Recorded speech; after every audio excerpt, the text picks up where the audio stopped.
Imagine spending 27 years building a life with someone, only to discover a devastating secret that shatters everything.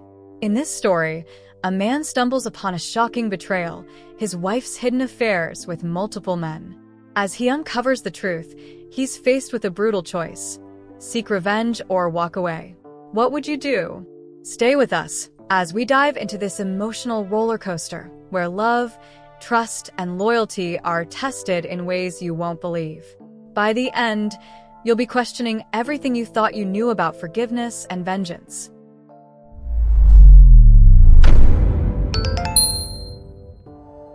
I never imagined I would find myself in this position after nearly 3 decades of marriage. My wife, Elena, and I have been together for 27 years, almost a lifetime. She has been my anchor, my partner through every storm and calm, and for so long I believed I knew her inside and out. Ours was a marriage built on trust, or so I thought. Looking back now, it feels like I was living in a comfortable illusion. We met when we were both young, eager to build a life together. There was an undeniable attraction between us.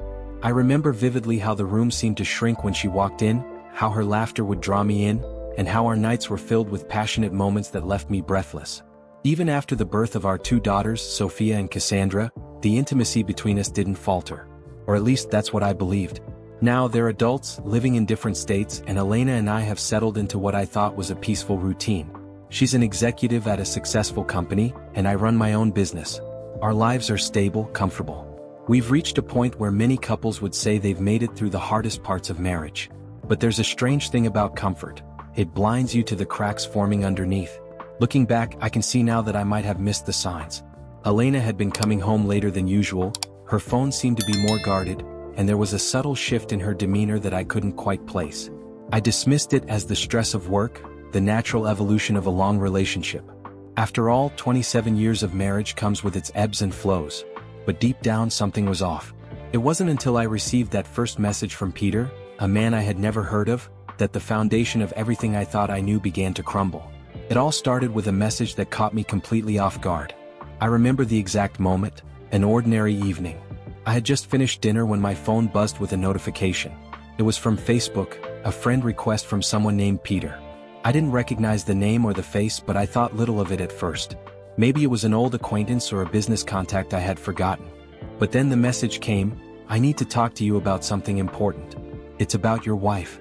Those words sent a jolt through me, like a cold hand gripping my chest. I stared at the screen, unsure of what to make of it. Who the hell was Peter, and why did he think he knew anything about Elena? For a moment, I considered ignoring it, probably some scam, I told myself. But the words echoed in my mind: about your wife. I couldn't shake the feeling that something was wrong. Still, I didn't mention it to Elena that night. Instead, I decided to let it go for the moment. After all, we'd been married for 27 years. If something was truly wrong, wouldn't I have seen it before? But Peter didn't stop. The next day, another message came: "I'm not trying to alarm you, but I know things about your wife that you should know. Please, just give me a chance to explain." This time I couldn't just dismiss it. The growing knot of unease in my stomach wouldn't let me. I called Elena that afternoon, a quick check-in to see if there was anything unusual. She picked up on the second ring, her voice as calm and familiar as ever. Nothing seemed out of place. We talked briefly about mundane things, the grocery list, our weekend plans, but I found myself listening more closely to every word, every pause. I almost asked her outright if she knew someone named Peter, but something stopped me. Was it fear? Distrust? I couldn't tell. That night I messaged Peter back. I needed answers. I asked who he was and what he wanted. His reply came quickly, as if he had been waiting for me: "I'm someone from her past. We need to talk in person. There are things you deserve to know." I felt a surge of anger. Who was this man to tell me what I deserved to know about my own wife? But curiosity and doubt had already taken root. After nearly 3 decades of marriage, I was about to find myself questioning everything. I agreed to meet him. As I drove to the meeting place, a quiet park with just enough foot traffic to feel safe, my mind was racing. The city lights blurred through the windshield, each flickering street lamp casting long shadows across my path. My heart was pounding in my chest, a rhythm that seemed to sync with the hum of the engine. The air felt thick, like something heavy was hanging over me, pressing down on my thoughts. I parked the car and sat for a moment, gripping the steering wheel until my knuckles turned white. My breath felt shallow, every exhale tinged with a sense of dread. I tried to clear my head, but the questions kept flooding in. Who was Peter? What could he possibly know about Elena? The woman I had shared my life with, raised children with? Could there really be a side of her I didn't know? When I finally stepped out of the car, the cool night air hit me like a splash of water, snapping me back to the present. The park was quiet, save for the occasional rustling of leaves in the breeze and distant sounds of laughter from nearby. My senses were heightened, every little detail standing out in sharp relief. The faint scent of damp earth, the rough texture of the bench under my hands as I sat down to wait, the way my jacket seemed to cling to my skin as if it knew what was coming. I didn't have to wait long. Peter appeared almost like a shadow materializing from the darkness. As he approached, I noticed every detail about him. The way his shirt was tucked too neatly into his slacks, the slight hesitation in his step, the look on his face that wavered between guilt and determination. There was something unnerving about how composed he seemed, as if he had rehearsed this moment in his head 100 times. When he sat down beside me, the space between us felt charged, thick with unspoken tension.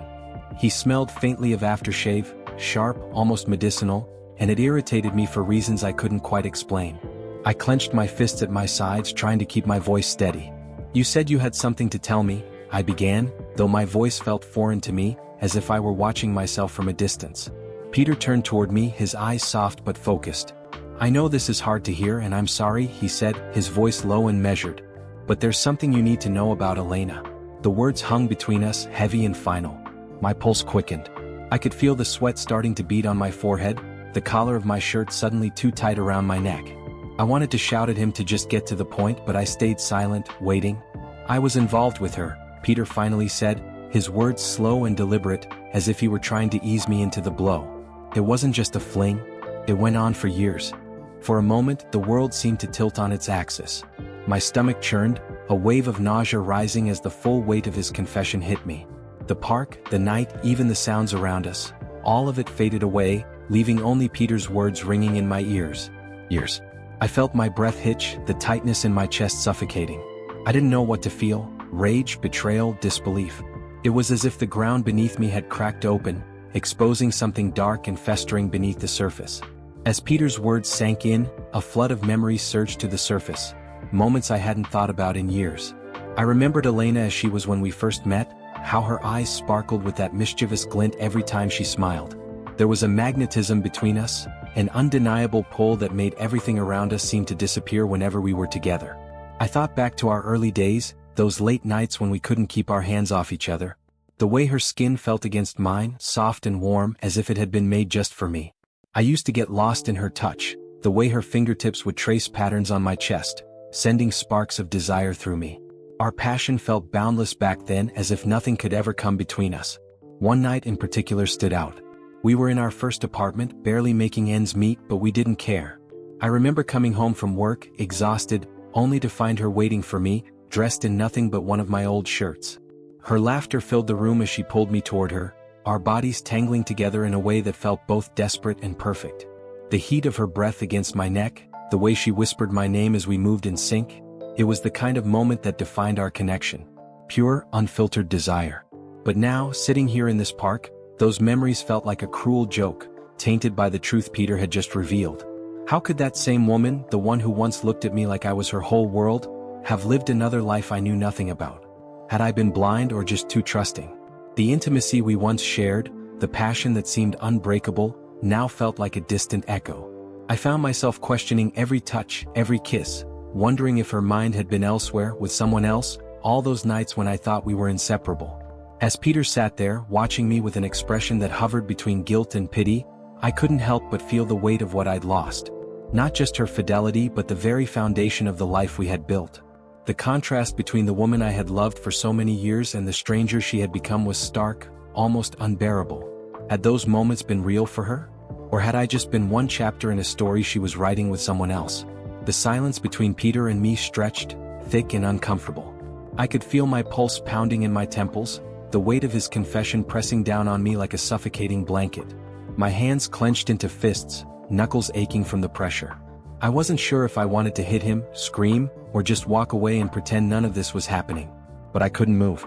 I was stuck, trapped in this moment of horrifying clarity. "Years?" I finally said, my voice sounding harsher than I intended. "How long exactly?" The words came out like a demand, sharp and biting. Peter flinched slightly but didn't break eye contact. 3 years, he admitted, his voice quieter now, almost ashamed. It was a long time ago. We ended things before she took her current job, but I cut him off. How do I know you're not lying? You could be making all of this up, trying to ruin my marriage for all I know. Peter sighed, rubbing the back of his neck as if he expected my disbelief. I don't have any proof, no texts, no emails. We were careful, but I swear to you it happened. Careful? I spat, the word tasting bitter on my tongue. You were careful while screwing my wife behind my back? I could feel the anger rising, hot and thick in my throat, the kind of fury that threatened to spill over into violence. Peter raised his hands in a placating gesture. I'm not here to make excuses. I'm here because I need to make things right. I've been carrying this guilt for too long. I found God, and part of that is seeking forgiveness from the people I've hurt. I laughed bitterly. You think confessing absolves you? That I'll just forgive you because you feel bad now? I don't give a damn about your guilt, Peter. What I care about is my wife, the woman I've spent my life with. And you're telling me that for 3 years she was with you? The words were bitter, and the taste of betrayal lingered in my mouth, sharp and poisonous. Peter's face tightened with regret. I'm sorry. I wish I could undo it, but I can't. What I can do is tell you the truth so you're not living a lie. Living a lie. The phrase cut through me like a blade. Had my entire marriage been a facade, a carefully constructed lie that I had been too blind to see? I thought of every moment I had shared with Elena, every laugh, every kiss. And now, here was this man, this stranger, telling me that those memories had been tainted by something I couldn't even fathom. I stood up, the anger rolling off me in waves. If you think I'm going to just sit here and accept this, you're dead wrong. My voice trembled with barely contained rage. You've ruined everything. Peter remained seated, his shoulders slumped as if he had expected this reaction. I know, and I'm sorry. But at least now you know the truth. I wanted to hit him, to unleash the storm of fury building inside me, but instead I turned and walked away. My legs felt heavy, like I was moving through thick mud, each step pulling me further into the reality I didn't want to face. As I left the park, the cool night air doing little to calm the heat rising inside me, I knew that nothing would ever be the same again. When I got home that night, everything felt surreal.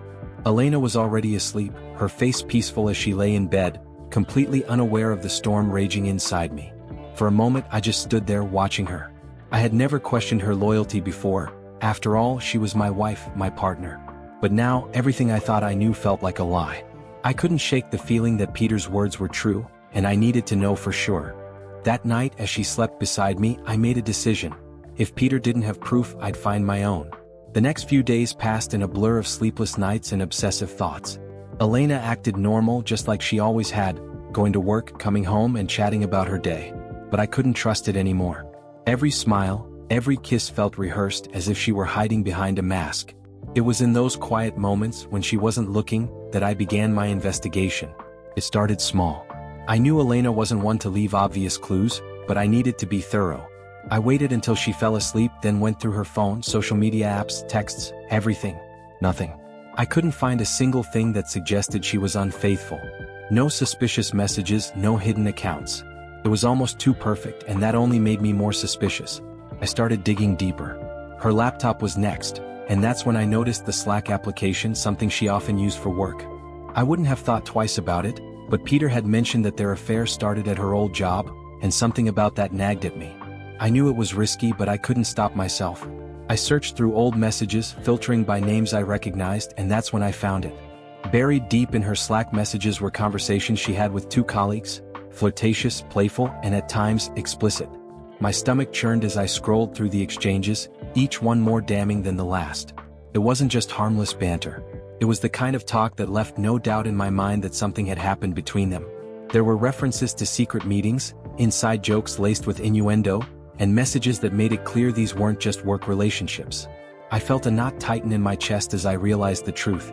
Peter hadn't lied. He wasn't the only one either. My wife had been intimate with at least 2 other men, colleagues she worked with, men I had never thought to question. The betrayal hit me like a wave, threatening to drown me in anger and despair. I documented everything. Screenshots, saved messages, evidence that I couldn't deny even if I wanted to. This wasn't just a fling. It was a pattern, a hidden life my wife had been living right under my nose. As I stared at the screen, piecing together the fragments of her deceit, I realized something terrifying. If I hadn't looked, if Peter hadn't reached out, I might never have known. For 27 years, I had believed in our love, in the bond we shared. But now all I had was the cold, hard truth staring back at me from a glowing screen. The reality of her betrayal weighed on me heavily. I wanted to confront her immediately, to scream, to demand answers. But I knew I had to be smart. I couldn't let her know what I had found until I was ready. That night, I lay awake beside her, my mind racing. The woman I thought I knew had become a stranger, and I couldn't trust a single word that came from her mouth. I was living with a woman who had not only betrayed me but had covered her tracks so well that I almost didn't catch her. I needed a plan. The day of the confrontation came sooner than I expected. I couldn't live with the weight of what I knew for much longer, and pretending everything was fine had become unbearable. Each time Elena smiled at me, each time she kissed me goodnight, I felt a surge of disgust. How could she act so normal, so unaffected, while I was drowning in this sea of betrayal? I decided it was time to confront her. I needed to see her reaction, hear her side of the story, even if I already knew the truth. That evening, after dinner, I sat at the kitchen table, waiting for the right moment. Elena was cleaning up, humming softly to herself, completely unaware of the storm about to hit. "Elena," I said, my voice low but steady. She looked up from the sink, her expression soft and relaxed, the way it always was after a long day. "We need to talk." There must have been something in my tone, because her smile faltered and she dried her hands quickly. "What's wrong?" she asked, her brow furrowing with concern as she sat across from me. I took a deep breath, steadying myself. "Peter reached out to me," I began, watching her closely for any sign of recognition. "He told me everything." The change in her face was subtle at first, just a flicker of confusion that quickly morphed into something darker. Her eyes widened slightly, and for the first time I saw fear there. She opened her mouth to say something, but no words came out. I pressed on before she could recover.